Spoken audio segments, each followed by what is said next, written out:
Thank you very much. Thank you so much. Thank you for your word. Thank you for your support. Thank you for your invitation. Dear ladies and gentlemen, at the start of conference, every country usually shares its stance, priorities, whether officially, openly, or through informal talks with journalists, with partners. And this year, a country that was not even invited still made its presence known.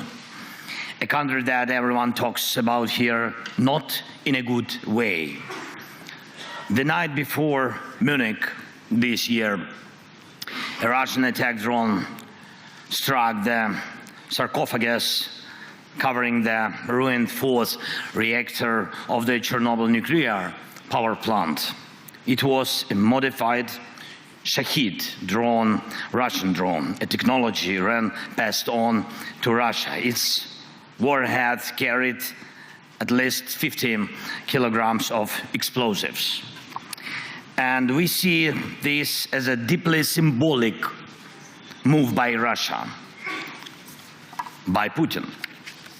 Just recently in Ukraine, we discussed the crucial role of nuclear energy in keeping the country running despite Russia's constant attacks on our Ukrainian energy infrastructure. And we are now preparing a project to expand our Khmelnytsky nuclear power plant.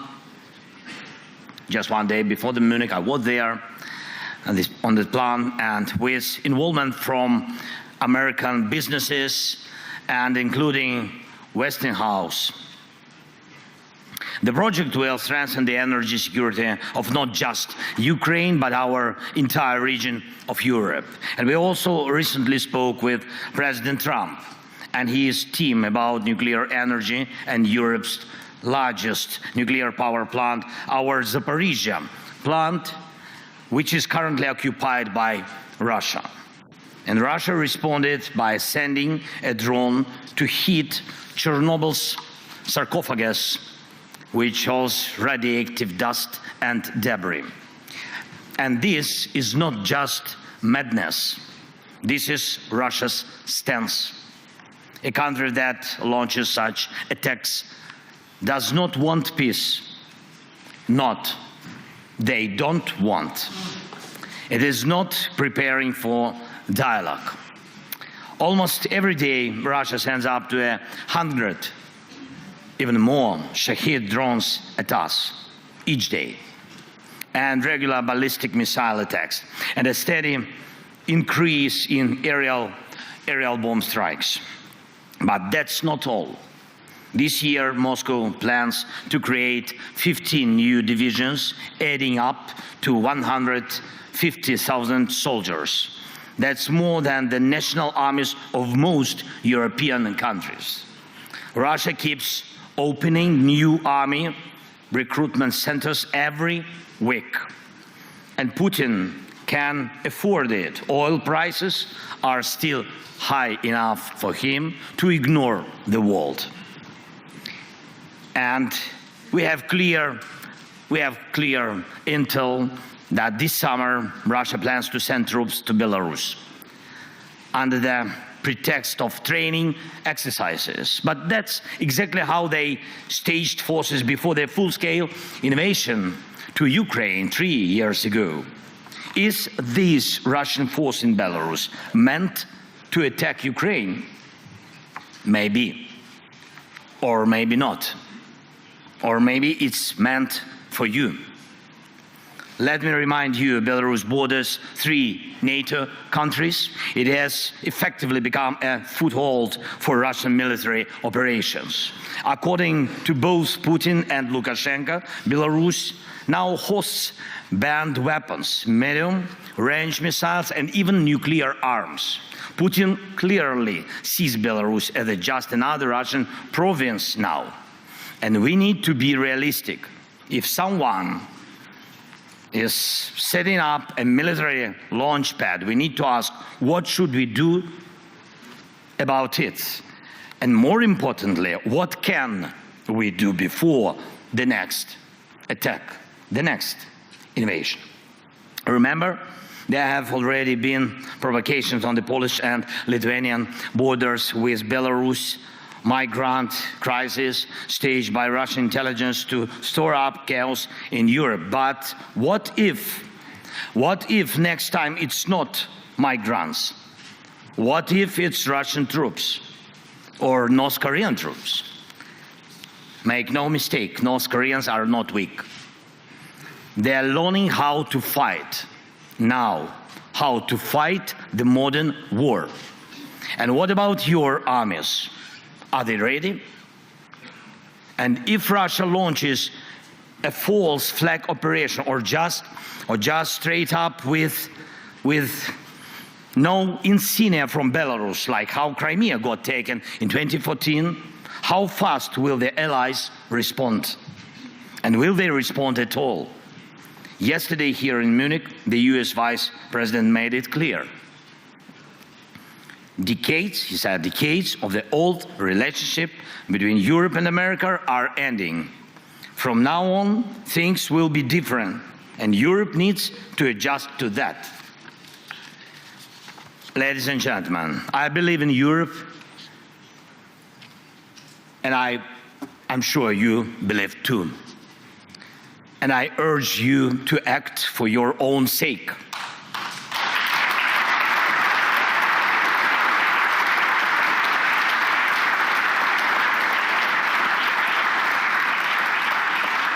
And for the sake of Europe, people of Europe, your nations, your houses, your children, and our shared future. For this, Europe has to become self-sufficient, united by common strengths, Ukrainian and European. Right now, Ukraine's army, supported by global aid, thank you so much, is holding back Russia. But if not us, then who will stop them? Really? Let's be honest, now we can't rule out the possibility that America might say no to Europe on issues that threaten it. Many leaders have talked about Europe that needs its own military, an army of Europe. And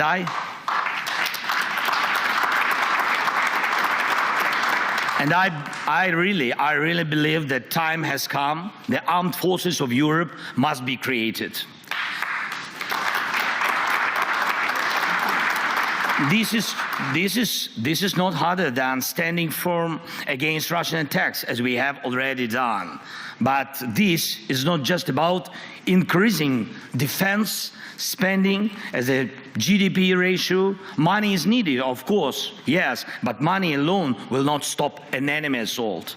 People and weapons don't come for free. But again, it's not just about budgets, it's about people realizing the need to defend their own home.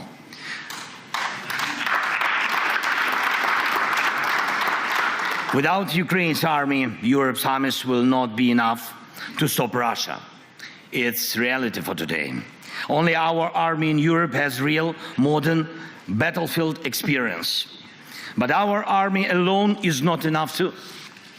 And we need what you can provide: weapons, training, sanctions, financing, political pressure, and unity. 3 years of full-scale war have proven that we already have the foundation for a united European military force.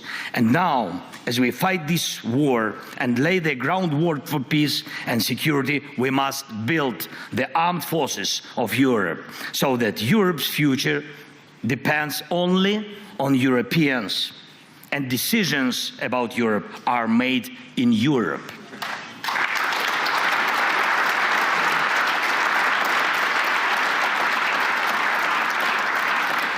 That's why we are talking with European leaders and with the United States about military contingents that can ensure peace, and not just in Ukraine, but across Europe. And that's why we are developing joint weapons production, especially drones, especially The Danish model, for example, of pooled investments for arms production in our country is already working well, very successful. Last year alone, thanks to Ukrainian and partners' efforts, we produced over 1.5 million drones of various types.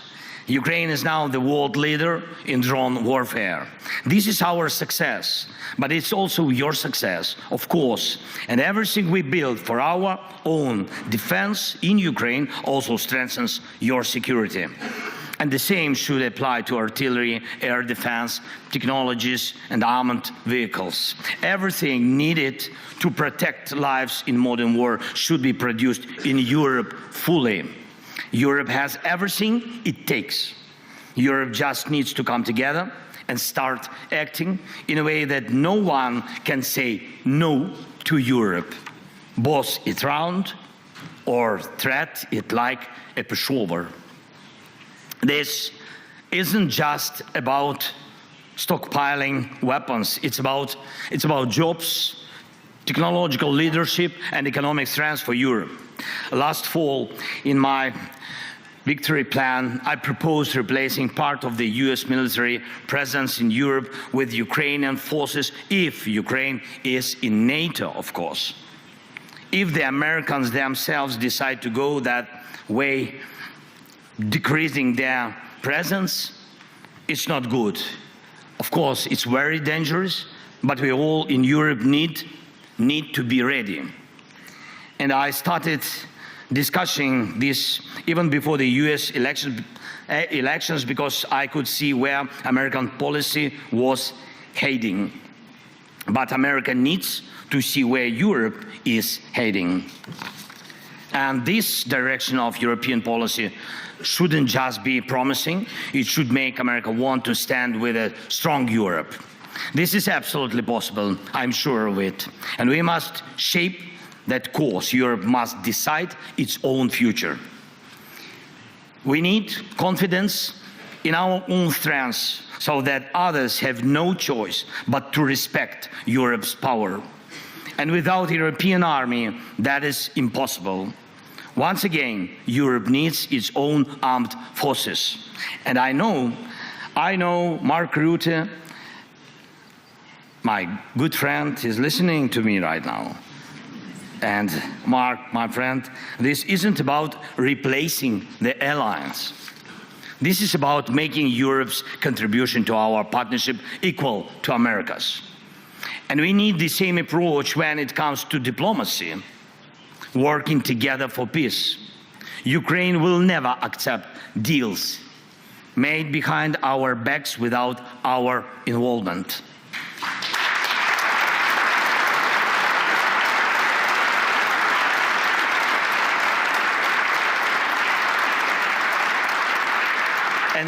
And the same rule should apply to all of Europe.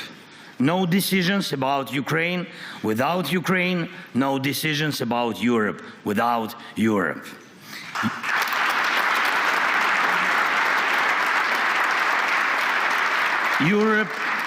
Europe must have a seat at the table when decisions about Europe are being made. Anything else is zero. If we are left out of negotiations about our own future, then we all lose.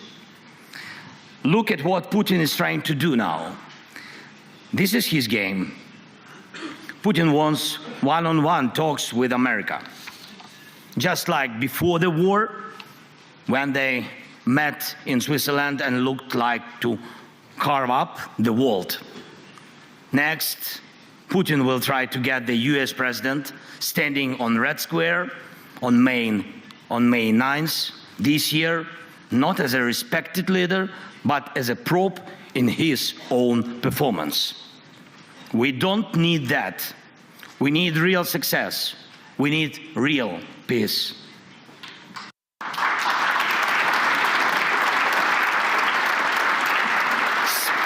Some in Europe may not fully understand what's happening in Washington right now, but let's focus on understanding ourselves right here in Europe. We must give strength to Europe first. Does America need Europe as a market? Yes. But as an ally? I don't know. For the answer to be yes, Europe needs a single voice, not a dozen different ones.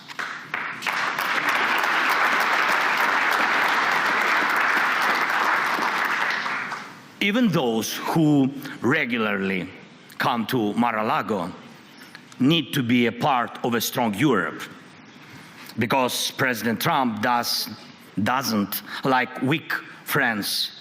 He respects strengths. Next, some in Europe may be frustrated with Brussels, but let's be clear. If not Brussels, then Moscow. It's your decision.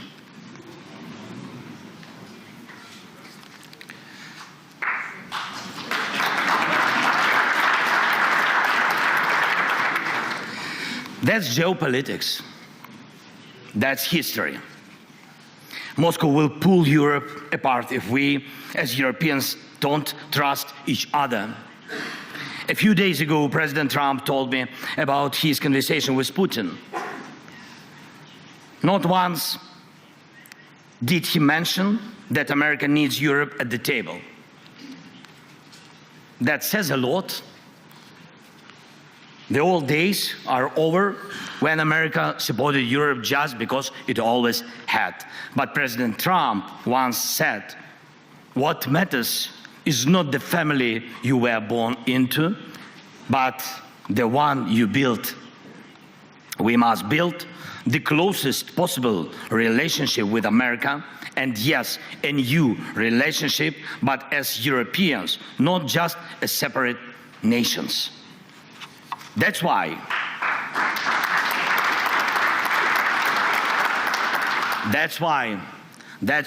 we need a unified foreign policy, a coordinated diplomacy, the foreign policy of common Europe, and let the end of this war be our first shared success in this new reality. And we are already working to make sure that on February 24th, the third anniversary of Russia's full-scale invasion, we can gather together in Kyiv and online.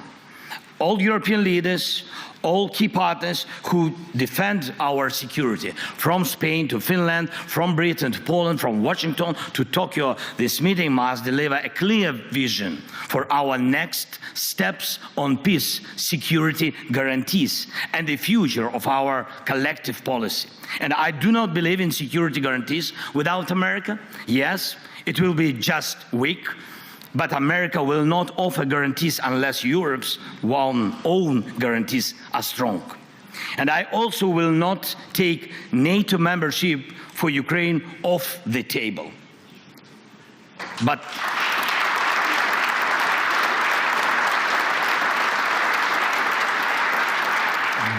right now, the most influential member of NATO seems to be Putin, because his whims have the power to block NATO decisions. And that's despite the fact that it was Ukraine's army that stopped Russia, not a NATO country, not NATO troops, but only our people and our army. And there are no foreign armies fighting on Ukraine's side in this war, but Putin has lost almost 250,000 soldiers in this war. Over 610,000 have been wounded. Just in the Battle of Kursk, our troops eliminated nearly 20,000 Russian soldiers. We completely destroyed the North Korean units that Putin had to bring in because his own forces were not enough to hold back our counteroffensive. For over 6 months now, Ukrainians have been holding a foothold inside Russian territory, even though it was Russia that wanted to create a buffer zone inside our land in Ukraine. And I am proud of Ukraine. I am proud of our people.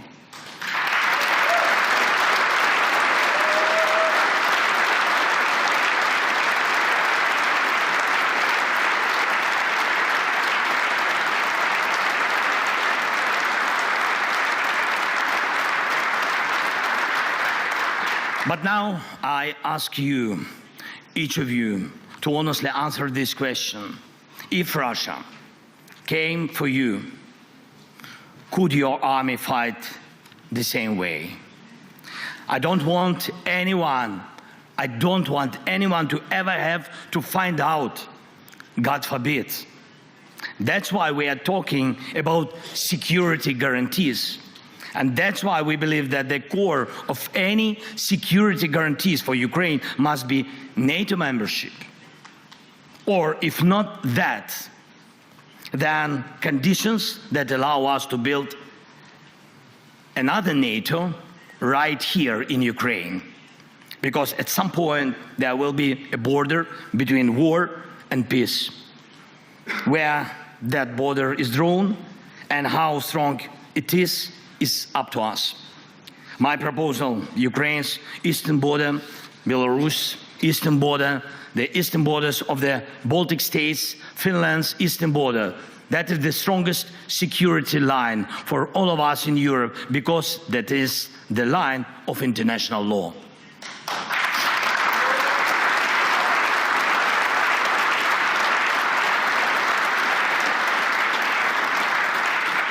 And do we still remember what international law is?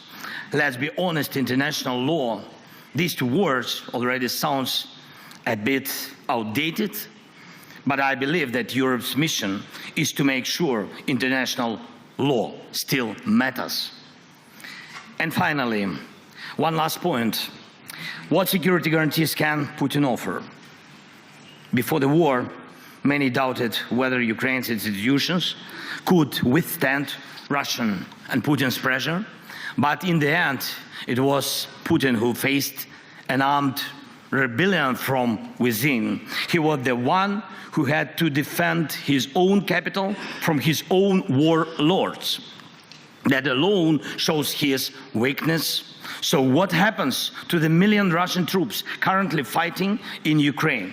Where they gonna fight if not in Ukraine?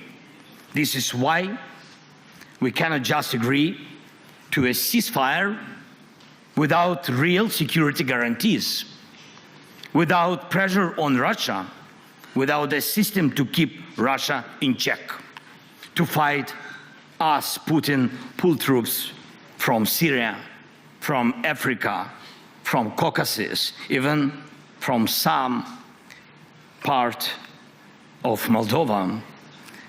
And right now, he faces a shortage of fighting forces. And if this war ends the wrong way, he will have a surplus of battle-tested soldiers who know nothing but killing and looting. And that is yet another reason why this war cannot be decided by just a few leaders, not by Trump and Putin, not by me and Putin, not by anyone here in Munich sitting down with Putin alone. We must apply pressure together to make real peace.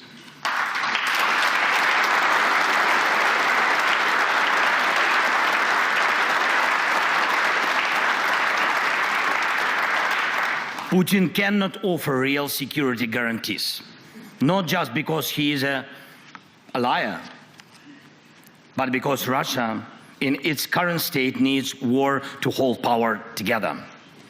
And the world must be protected from that. So, first, the armed forces of Europe as an upgrade to NATO. Second, a common European foreign policy. Third, a level of European cooperation that Washington has to take seriously. Fourth, international law. And fifth, keeping all pressure on Russia, because that the pressure is what guarantees peace, not Putin's words, not just some papers. Putin lies, he is predictable, and he is weak. We must use that now, not later. And we must act as Europe, not as a bunch of separate people.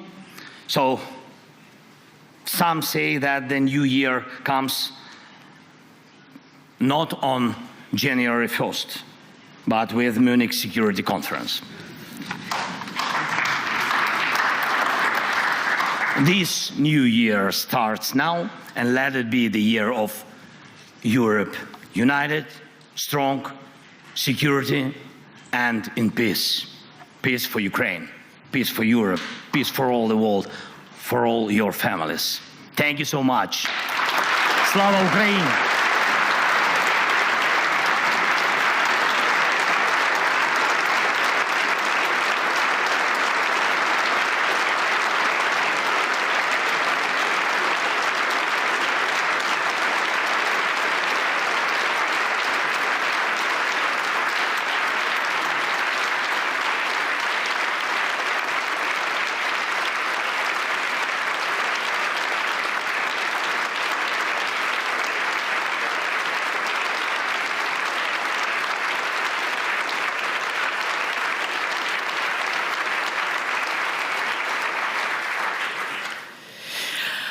Mr. President, thank you. Thank you very much. That was a stem winder of a speech with a lot of challenges thrown down.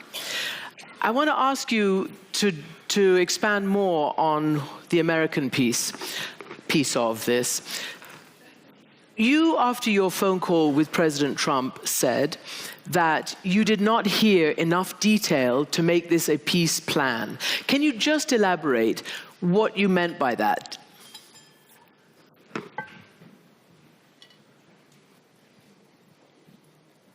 Can I speak Ukrainian? No. Okay. Don't pressure on me. Okay, so yeah, we had really a long conversation with the President of the United States. Not first one and not last, I'm sure. And I mean, really between us, I'm not sure that by phone we can manage all the plan, all security guarantees with all the details, because, you know, devil in details. Yes, and we know where is this devil, in what country now. Yes, that's why we have to stop him, to stop Putin, and it's very important for me.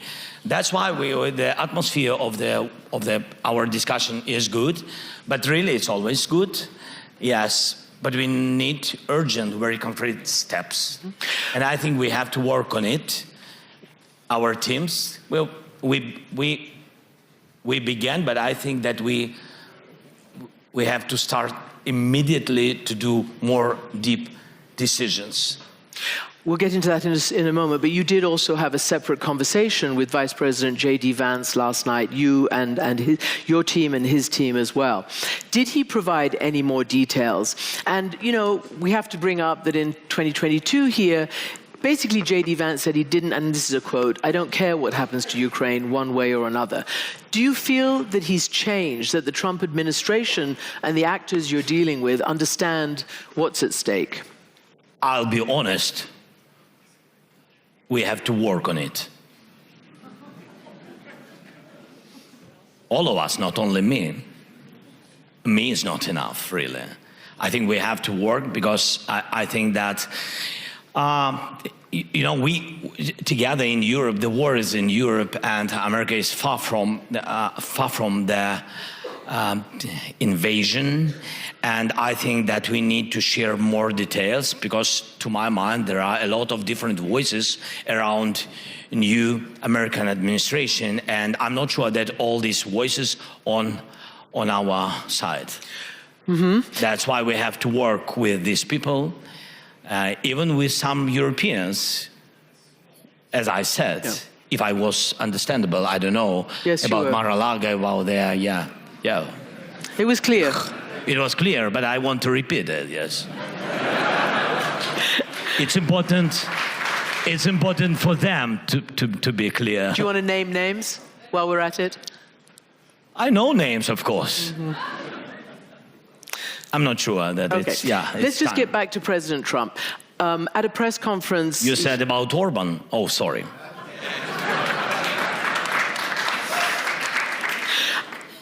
Do you understand? No. Viktor Orban is what the president was saying.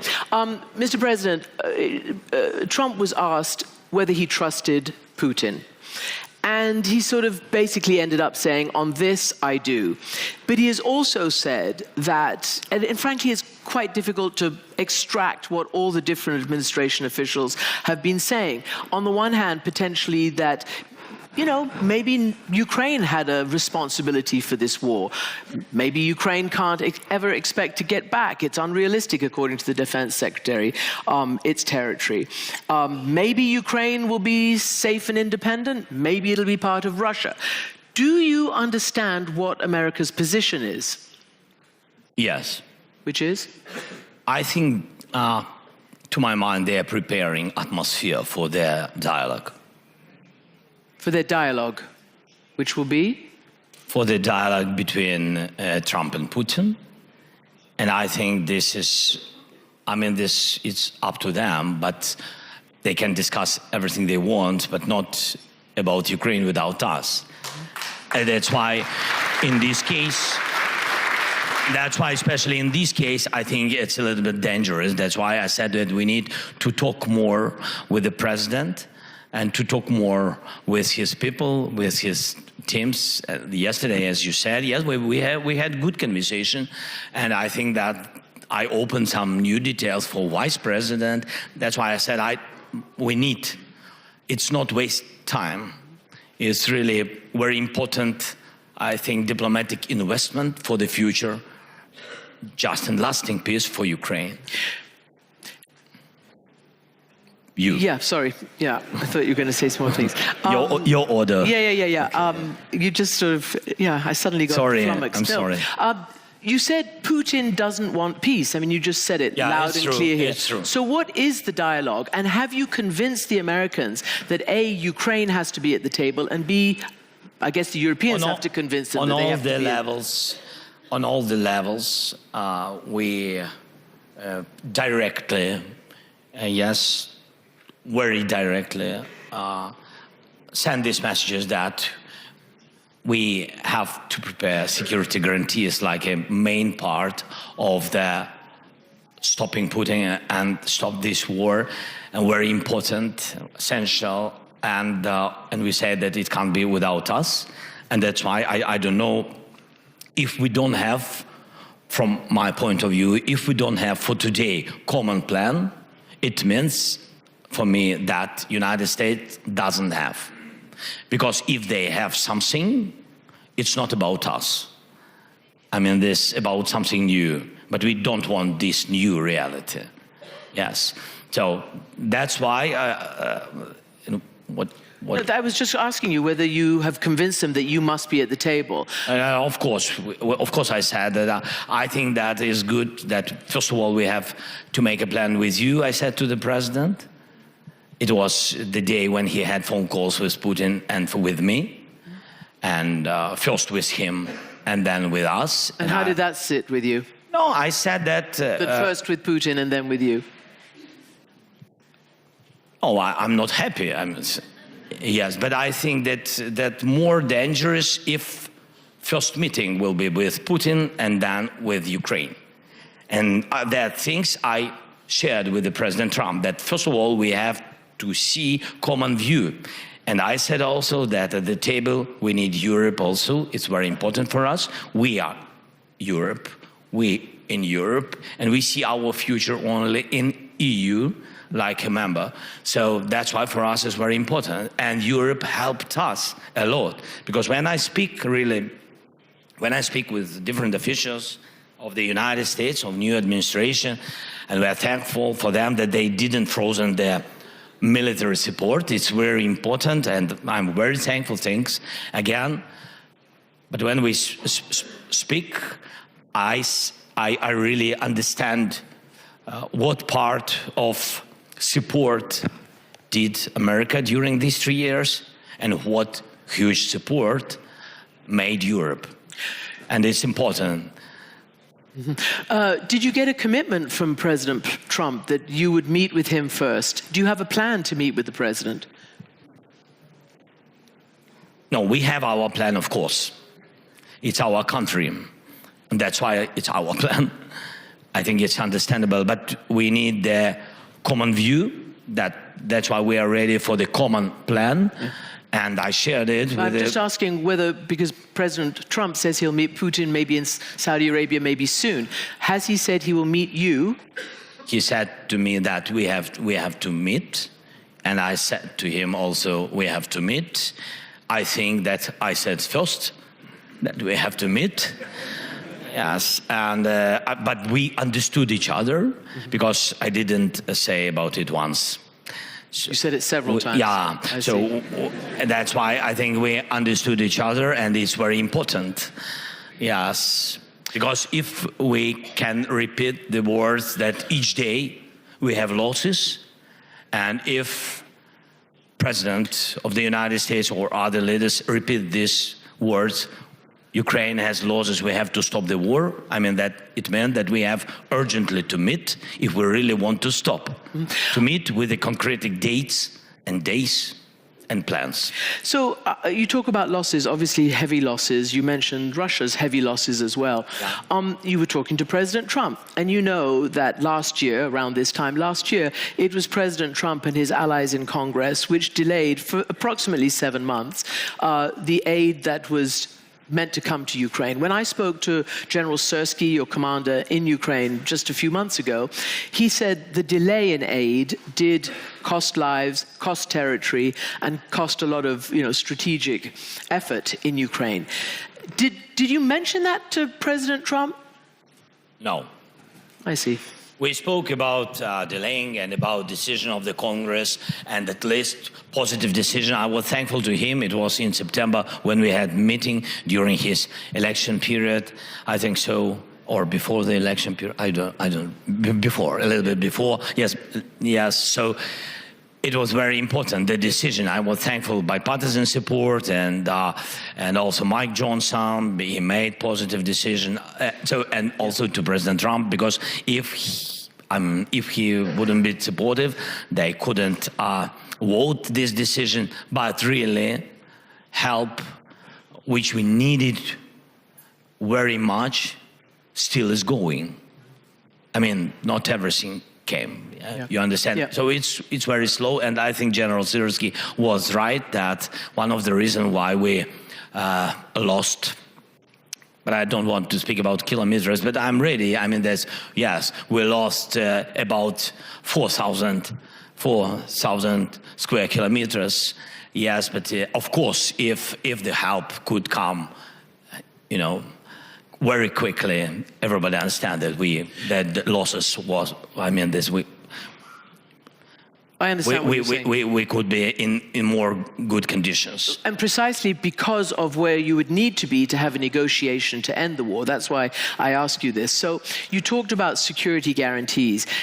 What details do you think about? What would be a security guarantee apart from joining NATO right now? What would be a security guarantee in any ceasefire or to freeze or monitor any line of contact, which is some 1,300 kilometers long? Because already Defense Secretary Hegseth said there'd be no US troops. We don't know what it looks like. What do you think it looks like? More strong sanctions, not if they will invade again.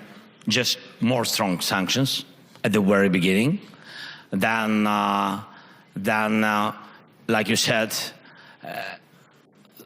really difficult to hold the border, long border. For Ukraine and Ukrainian soldiers. That's why we need big army. I shared it yesterday. Yes, we need army more than now. If we are not in NATO, then, as I said, NATO has to be in Ukraine. It means only one, that we will need the army comparable with soldiers of Russia. It's 1.3 or 1.5 million soldiers. So we need money for this, the package of money, real money, and it's big deficit. Even today, for us, it's 40 billion per year. So this money and then weapon and the package of missiles, what was written in the victory plan, the package which we will not use, but it has to stand on our territory. And if Putin will begin new invasion, we will use it. So I think these issues are very important. This is priority. And foreign troops, European troops? Yes, we are open for this initiative. Yeah. We understand. I mean, mostly we understand the details, but we need to discuss these details with leaders. I don't want to be now, very loud about it. So, but we understand that we need it. It will help us And one other big question, the Treasury Secretary, Scott Bessent, came to your country. Yeah. I believe essentially gave you a notice that this is what the administration wants in terms of how much of your rare earth minerals. Trump himself has said, I want $500 billion worth, and that would be fair, he said. What is your response to that? I know you've been talking about rare earths even under the Biden administration. We're still talking. Yes. So where do you stand on that? We're still talking. Mm-hmm. So not 500 million. You know, that's half in our history, there have been a lot of different dialogues with different American administrations. Even from my first year of my term, from 2019. So I had a lot of different dialogues, and we are in process. Finally, I want to ask you, follow up on what Ambassador said in his introduction. The political situation in Ukraine. You've been in power for a long time. There's martial law. You haven't had elections since then. Your mayor of Kyiv, Vitaly Klitschko, has criticized you for that and for many other things. Putin himself calls you illegitimate. He says, I'm not going to negotiate with an illegitimate president. What is your view on when the time will be right for actual elections? During ceasefire talks, after a ceasefire, or what? Interesting what Klitschko said about me. I really didn't. Your opponents, I'm telling you what your opponents, and some members of civil society. Okay. No, I'm surprised. I mean, that Klitschko is a great sportsman, but I didn't know that he is a great speaker. But I respect him. So I'm focusing on surviving of our country, and I'm doing really all my term, beginning from different dialogues, as I said to you, continuing with COVID as all of us, but half of my term was COVID, another half is the war with Putin, or against him. Yes? So this is what really very important. I'm ready, to speak about elections if you want. Ukrainians don't want, totally don't want, because they're afraid, because otherwise we will lose the military law, war law, and our soldiers will come back home, and Putin will occupy all our territory. It will be, because now we're mobilized, now we are one organism, yes, so we are one country. Yeah, that's why it's very important to hold and to save it. And it doesn't matter, we need unity in country. So it's not about, myself, it's about the future of our country. It's about, for today, really, the question is to survive. The question is to save Ukraine, our independence, our people, our homes. And if somebody doesn't like, they can choose another citizenship. If they want. They have real estate. Mm-hmm. Did you somewhere. say, what, real estate? Yeah. Mm-hmm. I think I have time for one question from the audience, maybe one or two. Somebody got a question for the president?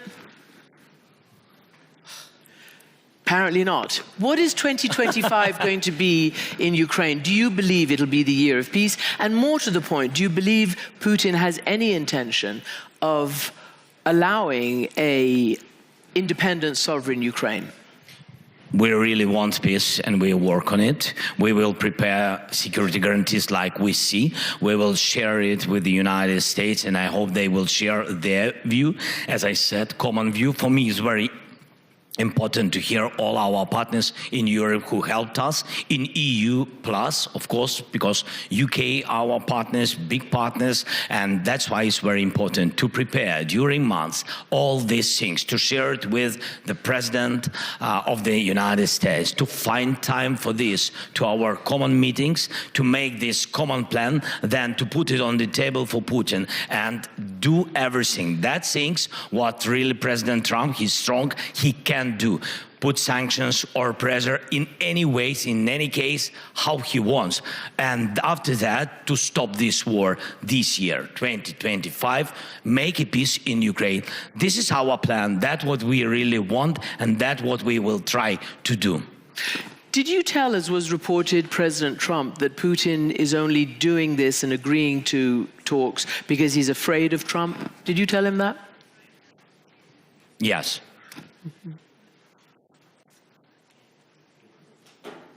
I told Trump that Putin afraid of him.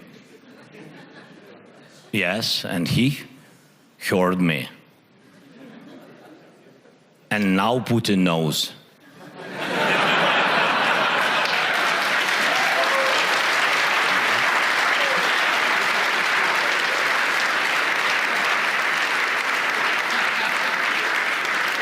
I shouldn't be laughing, but you do make me smile. So, we Mr. want President, peace. thank you very much. We have to live and we have to smile.